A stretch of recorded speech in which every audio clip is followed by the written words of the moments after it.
This video will be about multiplying special cases. So when we're talking about multiplying special cases, we're working with multiplying binomials together. So on the last lesson you learned to multiply binomials. You do first times first. X times x would give us x squared.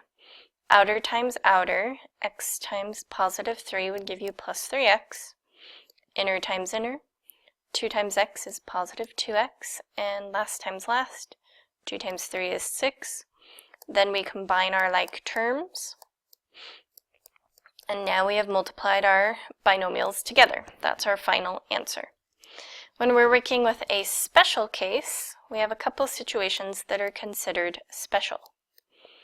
The first situation is when you have a binomial squared. So you have this times itself, basically. When it's squared, you write it a second time, and then you multiply it out.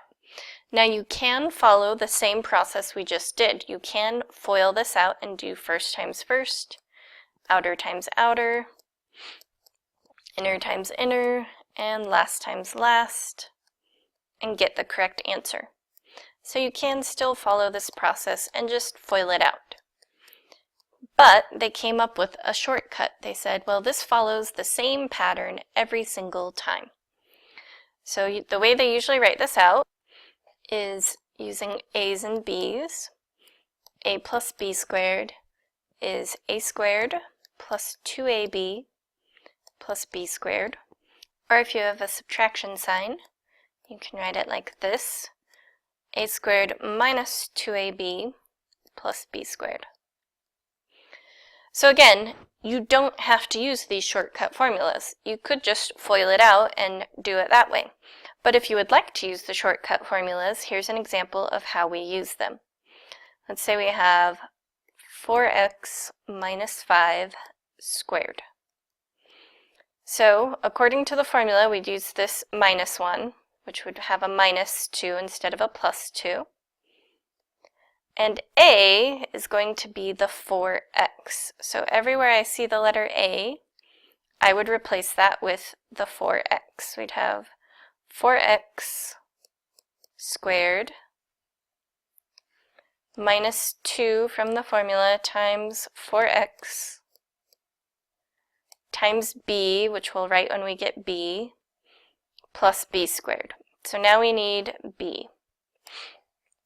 So 5 is b, and it's not a negative 5, we're just using the number behind the minus sign.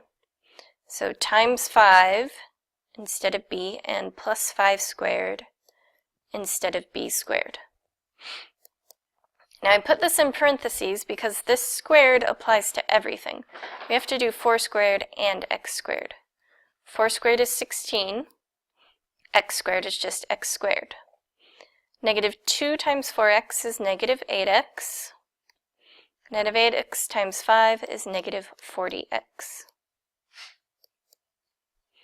And then 5 squared is 25. And that would be our final answer. We don't have any like terms to combine. So using the shortcut does allow you to skip the combining like terms step. We could also apply this formula to some fractions.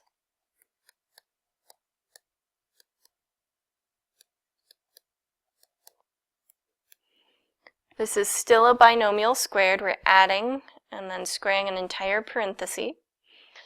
So we have 1/2 a plus 2/3 b, according to the formula. And I'll write the formula down again for reference, so we can look at it as we go along. First we need to do a squared. A is this entire thing, 1/2 capital A. So 1/2 a, that entire thing squared, plus 2 times a, which is 1/2 a again, times b, this time b is the 2/3 capital B, plus b squared. We use the entire 2/3 b again. So again, squared is going to go to everything inside.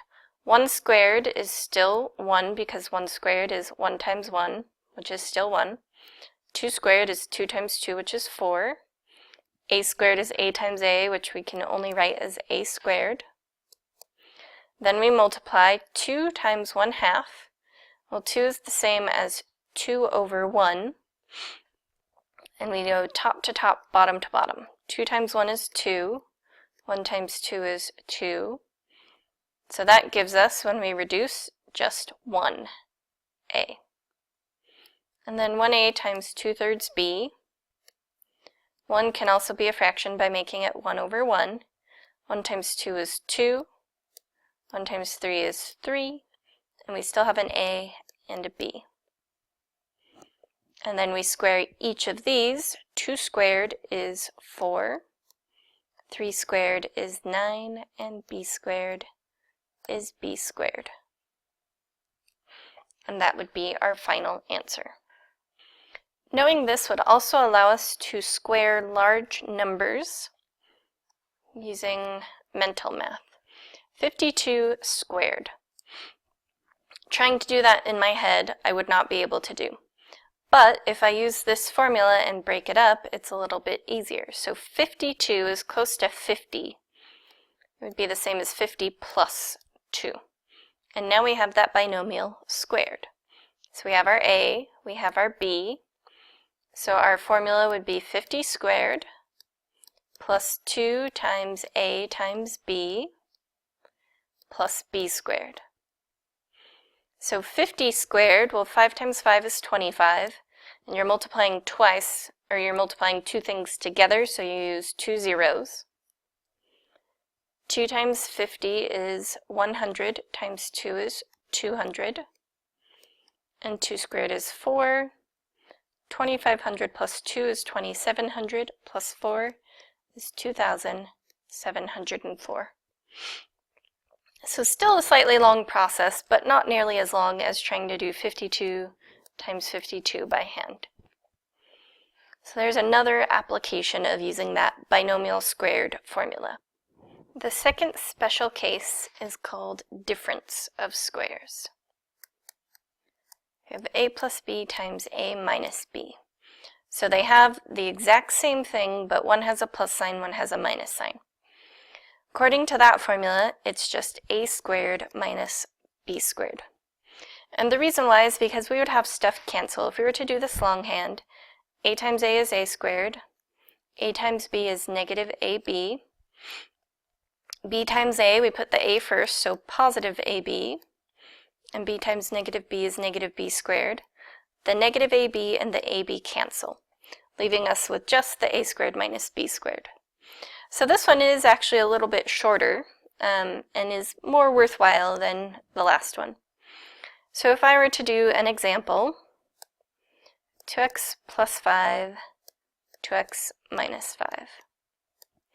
We just square each of these. A is just 2x, b is just 5.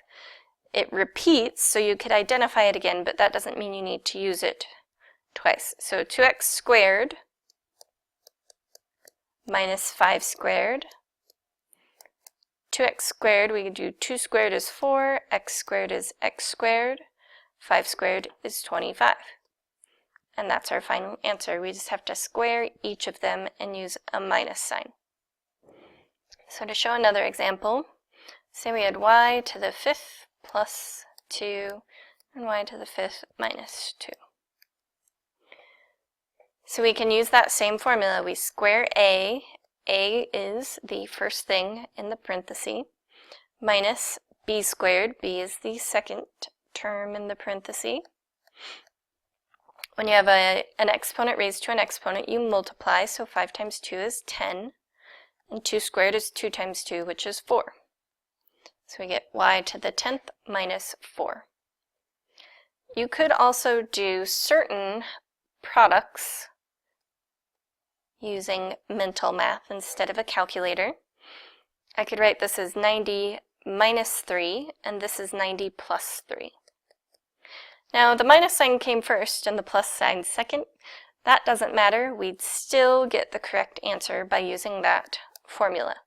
A squared, so 90 squared, minus b squared, 3 squared. 9 times 9 is 81. We're multiplying two things together, so two zeros. 3 squared is 9. 8,100 minus 9 is 8,091. So that concludes our discussion about multiplying special cases. Again, you do not have to use the formulas. You could just FOIL out every single one of these problems instead. I could have multiplied this out using FOIL instead. It does have a little extra step in here. We'd have to add 270 and minus 270. But if you are not comfortable with the formulas and don't like them, just multiply it out the normal way and you'll still get the correct answer.